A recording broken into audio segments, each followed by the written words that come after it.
Hi, everyone. Welcome to our recap after our Teach Better chat. I'm so lucky to be here with Erin today. She hosted a fabulous chat on Teach Better. Hi, Erin. How are you? Good. Thank you so much. How are you? I'm good, thanks. We're just going to cut to a short intro and then we'll be right back. Don't go away.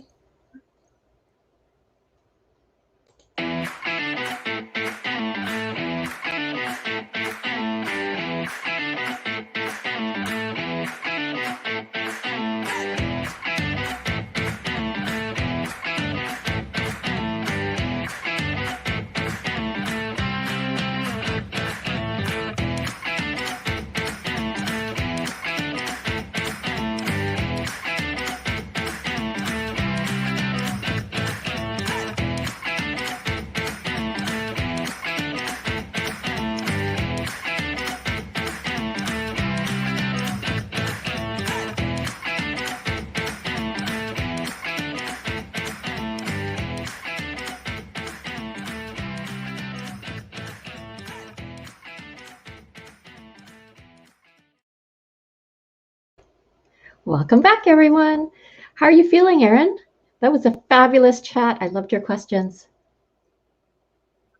Oh, thank you. Yeah, that went by so fast, but there were so many incredible ideas shared tonight. So thank you for the opportunity to moderate. I'm excited for all our new teachers to learn from everybody that participated.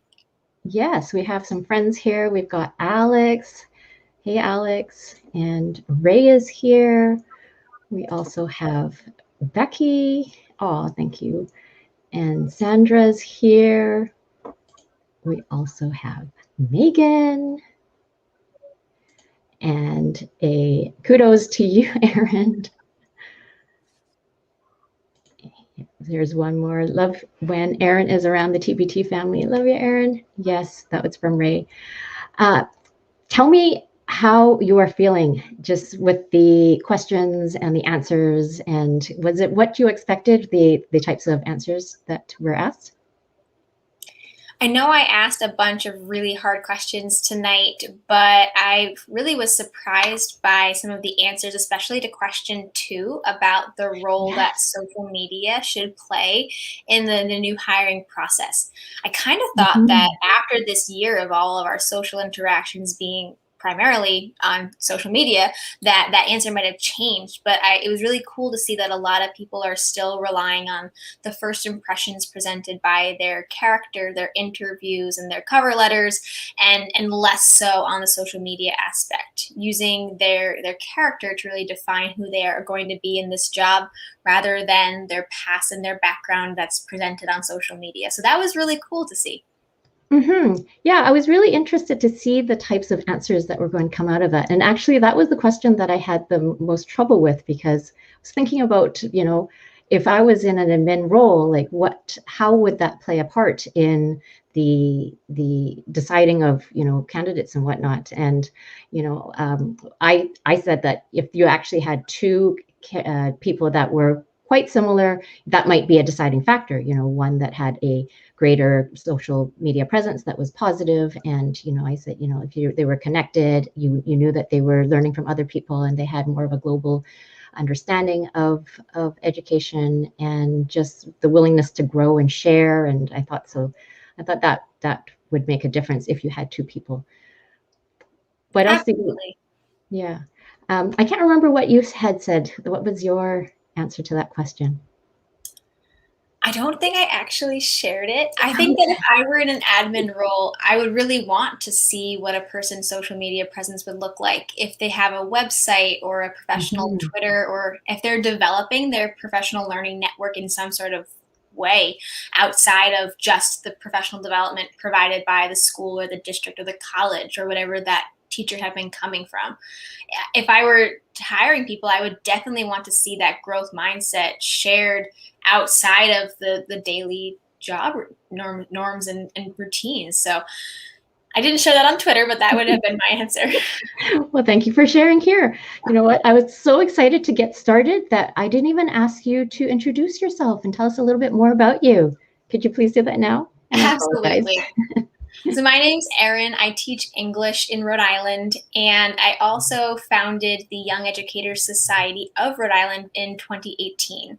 And in the last couple of years that we've been operating, I do a lot of work on studying new teacher burnout and Mm. how we can keep teachers in the classroom. Across the country, 50% of new teachers burn out before they reach their fifth year in the classroom. And especially right now in this changing and dynamic space in education that we're in, I think it's critical to maintain quality educators and also support them with a really strong foundation on which they can build a sustainable and tenable career in education.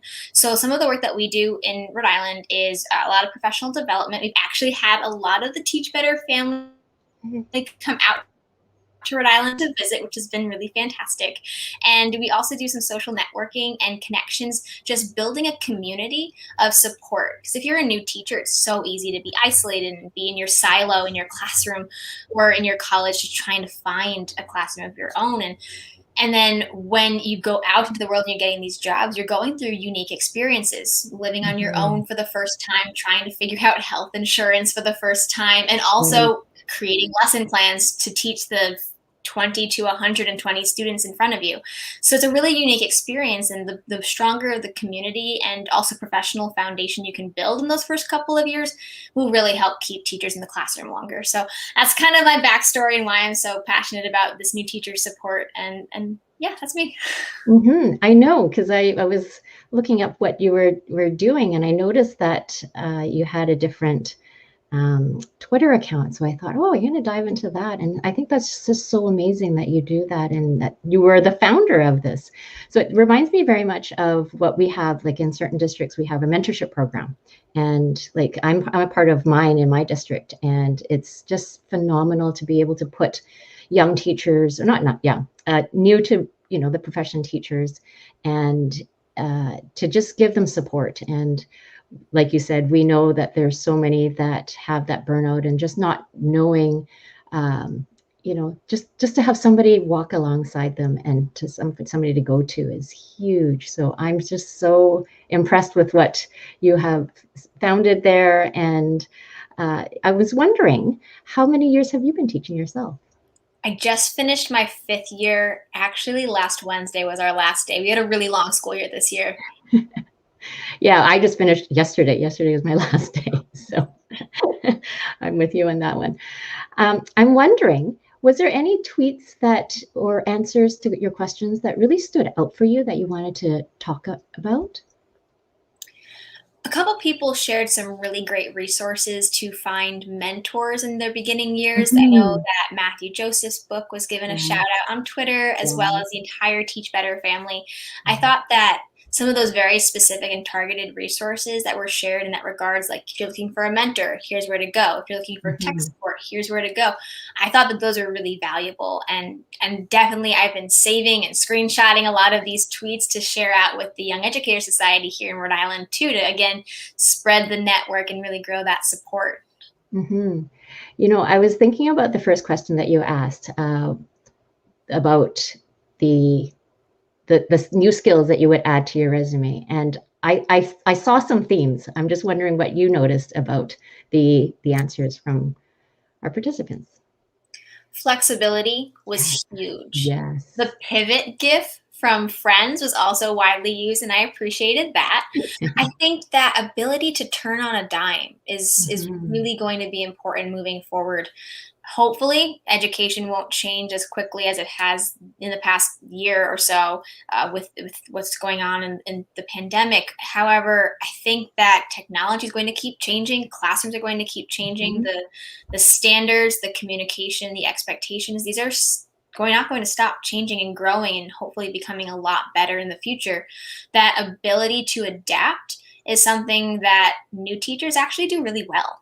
They are adapting from being a college student to a teacher, right? These are some skills that you don't really think about when putting together your very first resume for your very first job, and finding ways to highlight your adaptability, I think is going to be really critical moving forward. And a lot of districts might see that as an asset for all these newer teachers who are used to changing up things and always moving from classroom to substitute position to a new school. And that can be something that they bring to a community to really support a school after this pandemic.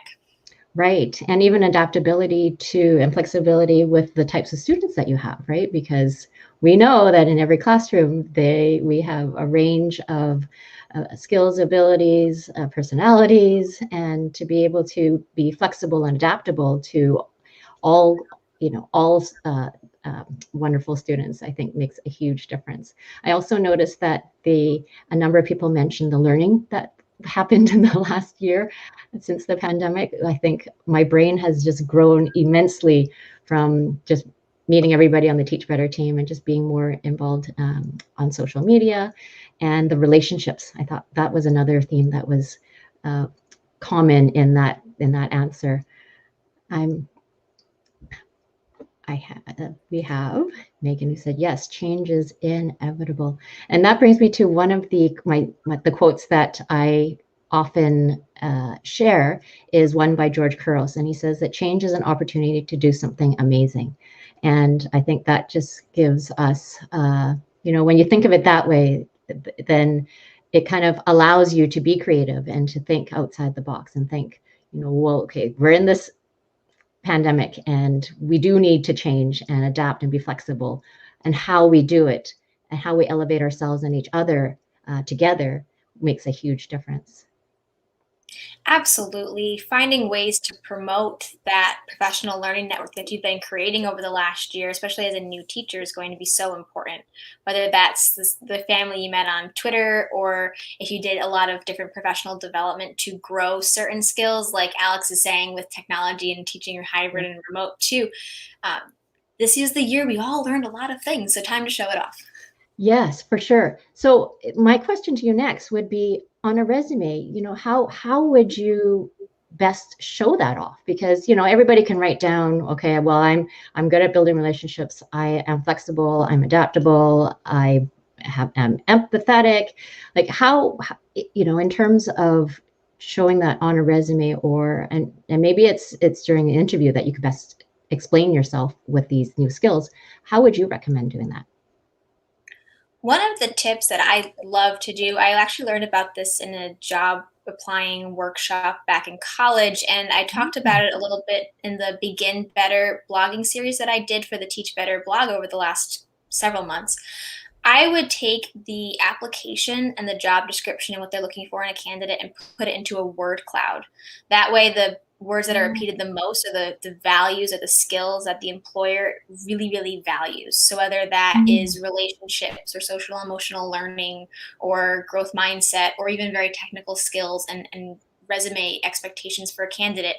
And then make sure you're incorporating those words into a resume or a cover letter, but add on some of those growth mindset focused adjectives to each of those skills. That way you're kind of subconsciously using the language that mirrors what their ideal candidate would look like, while enhancing that with some of the adjectives and the skills that you've done over the past year. So I am a huge fan of the thesaurus, and any way that you can use the words growth mindset or adaptability or flexibility in different ways while also targeting those key skills will show your employer how you are not only carefully reading and applying what you need to know for their ideal candidate in this job description, but also growing through that position and sharing some of the skills that you've learned along the way to that very particular goal that they have for a candidate. Oh, I love that advice. I'd never thought about doing it that way.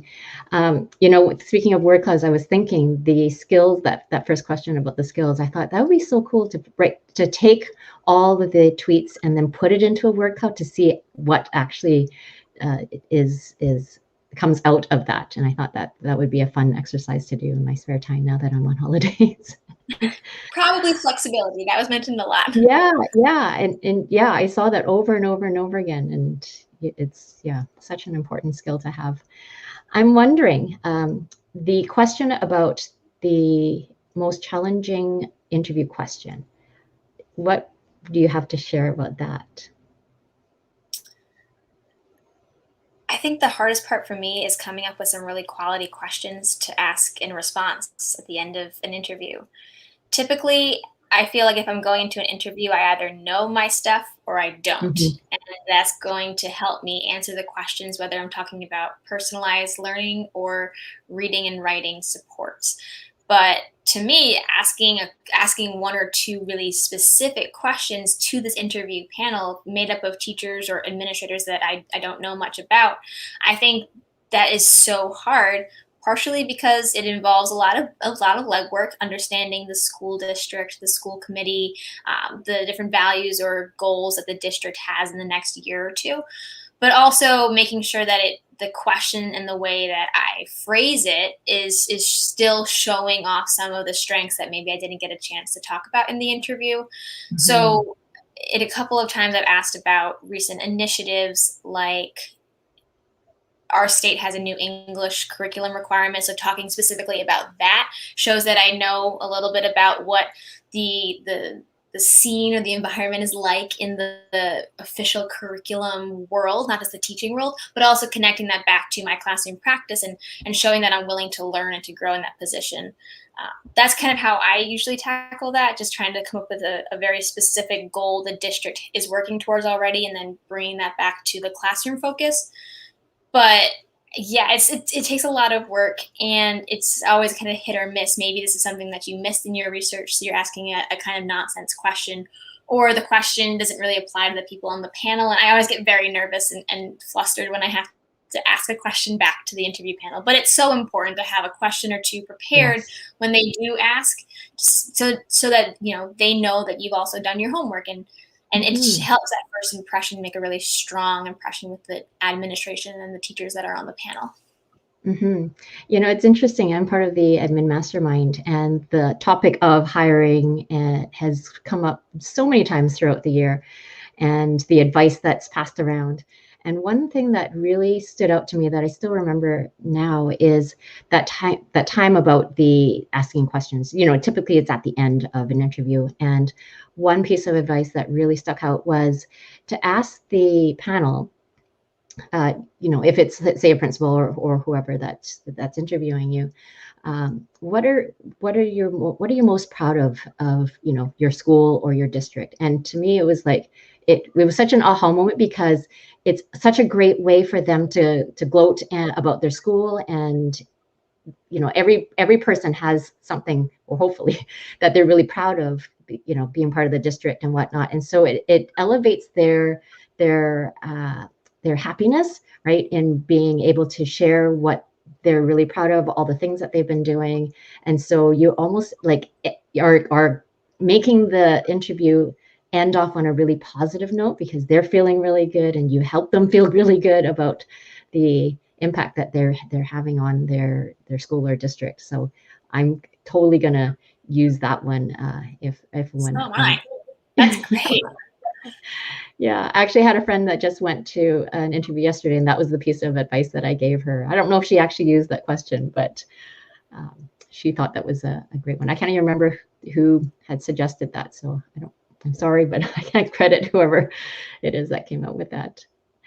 Or I'm even wondering. spinning that with that growth mindset focus too. Like, what is a success that's come out of the crazy year we just had with hybrid distance learning, and how do you want to continue that moving forward, to kind of also talk about highlighting the success and then pushing it forward into how you're going to act in the classroom if you were to get that job. Yes. Oh, I love that. I really love that. You should do I'm this more wondering. often. It's interesting, because like when I saw that you were going to be moderating this chat and the topic, I was really interested, because first, I don't know, for some reason, I'm one of the people that seem to give a lot of advice to new teachers about the hiring and all that. And maybe it's because I'm involved in my district mentorship program. But I'm wondering, after looking at the answers to the chat, the question I was also looking really forward to seeing the answers to was the best piece of advice for new teachers. So I'm wondering, were there some that you hadn't thought of that came out of that question? Oh, there were so many great Yeah, ideas I that were know. shared as advice. I think the one that stood out to me the most was just a reminder to be yourself. Yeah. And it's okay to brag a little bit because you have a lot of strengths that you need to show off, and no one else is going to brag for you. And Yeah. also to be humble and show that growth mindset and be honest with yourself and your experiences, and that authenticity piece I think is going to be really important, especially moving forward when, again, most interactions have been through a screen, and finding a really authentic candidate for your classroom to focus in on those connections. I think that'll really go well with a lot of hiring panels in the future. So that stood out to me, I think, the most. Is just that reminder to be yourself and to Yeah. let your true self and passion shine through every aspect of this hiring process. I always find that a fine balance between, how much do you share, and really, you, like you said, you have to be the one that promotes yourself, but then balancing that with the being humble, right? Do you have any tips for that? I don't know how I can share tips for being authentic with people. I think it's easy to overthink it and to get wrapped up in a lot of techie jargon and edu speak. Mm-hmm. But just to, again, narrow down to your passion. Why did you go through 4 or 5 years of college to become a teacher? Why do you want this job? Why this particular job? And making sure that your why is coming through in every aspect of the process, that's going to make a big difference. And it'll also, I think, set a lot of newer teachers at ease and give them some more confidence, because everything is grounded with intention in that purpose for being in the interview space or being in the resume writing space. So. I loved what you said, because I think it's so important that you allow your passion to come through. And, that's something you can't really teach. It's hard, right? It's hard to mold that into somebody. And, one thing that one of my administrator friends said is, when he does the interviews, he always asks his secretary, of all the people that came through the door to be interviewed, which one would you pick? And it was so interesting when he said that in all these years, whoever the secretary mentioned was who he would have chosen to. So you think, like, just in the few minutes that you are sitting there, you're coming in, you're greeting the secretary, you're making that first impression. The secretary doesn't ask you any questions, right? But in those moments, I just thought it was so interesting how it just matched who he would offer the job to as well. So it's from the start to the finish, right? Everything about you. And I think, if, like you said, if your passion can come through in everything that you do, I think that makes a huge difference. It's all about character. This is your first impression. You don't get a do-over. Yes. The more honest you can be up front, the better. Yeah. We're going to wrap it up soon, but I'm wondering, is there, or what else would you like to share with our listeners? I guess just the best of luck. I know that there's going to be a lot of movement in the education field this summer and after this year that we've all been through. And I really hope that this chat and some of the resources shared by some of the amazing people that have been present on both the live stream and in the Twitter chat, I hope that you guys can use these and definitely reach out to share where all the new jobs are that everyone's getting hired for after these awesome interview tips. Yes. And, anybody that's on the Teach Better team, you can reach out to any one of us, and not even just on the team, but that's part of our family. There's so much experience and knowledge that we can share. And even if we don't have it, we're here to just walk alongside you. And, there's so many of us that are looking for jobs, and it could just be a simple thing of, can you look over my resume?